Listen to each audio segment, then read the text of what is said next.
సరే, చదువులు ముఖ్యమనే టాపిక్ మీద చేయడం జరిగింది ఈ వీడియో. టైం సరిపోకపోతే 3 షార్ట్స్ లాగా రావచ్చు. సరే, మొదలుపెట్టే ముందు కొన్ని విషయాలు చెప్పుకుందాం. ఈ భూమి మీద పుట్టిన ప్రతివాడికి పోయేదాకా ఏదో ఒక పని ఉంటుందన్నమాట. అది మన దృష్టిలో చిన్నది కావచ్చు, పెద్దది కావచ్చు. పెద్ద పని చేసేవాళ్ళు గొప్పని, చిన్నదైతే గొప్ప కాదు, తక్కువ అని ఉండదన్నమాట. ఇదేమైనా ఉంటే ఎవరైనా మానుకోండి. ఎందుకంటే ఇది అహంకారం వలన దుఃఖంలోకి నెట్టబడతారు. భూమి మీద ఎన్నో కష్ట నష్టాలు, ఎగ్జామ్స్ ఉంటాయని తెలిసి కూడా భూమి మీదకి వచ్చామంటే మనం ఎంతో గొప్పవాళ్ళం అన్నమాట. అది ముందు తెలుసుకోవాలి. సరే, ఈ సమయంలో పరీక్షా ఫలితాలు వస్తున్నాయి కాబట్టి ఈ సమాచారాన్ని అందించడం జరిగిందనమాట. తల్లిదండ్రులు కానీ, పిల్లలు కానీ, ఇంకా ఇది వినే పెద్దవాళ్ళు అయినా సరే నా మాటలు అర్థం కాకపోతే ఫీల్ అవ్వకండి, అర్థం చేసుకోండి.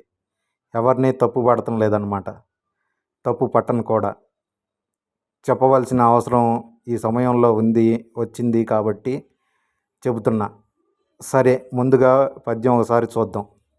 బడికెళ్ళి బట్టీలు పట్ట గుర్తింపు పొందురా, పట్టాలు పట్ట కొలువ కొట్ట కడుపు నిండురా, నిజము సత్యము తేడా తెలుసుకున్న జన్మ ధన్యమురా, ఇక పృథ్వీపై నీవెందుకు కావు ఆనంద విహార.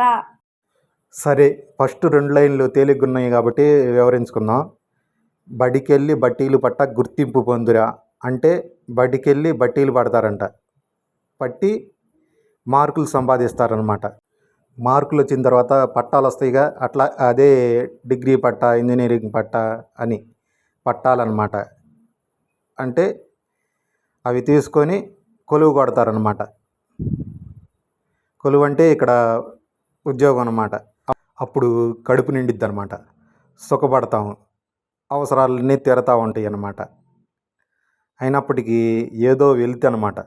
అదే 3వ లైన్లో రాశానన్నమాట.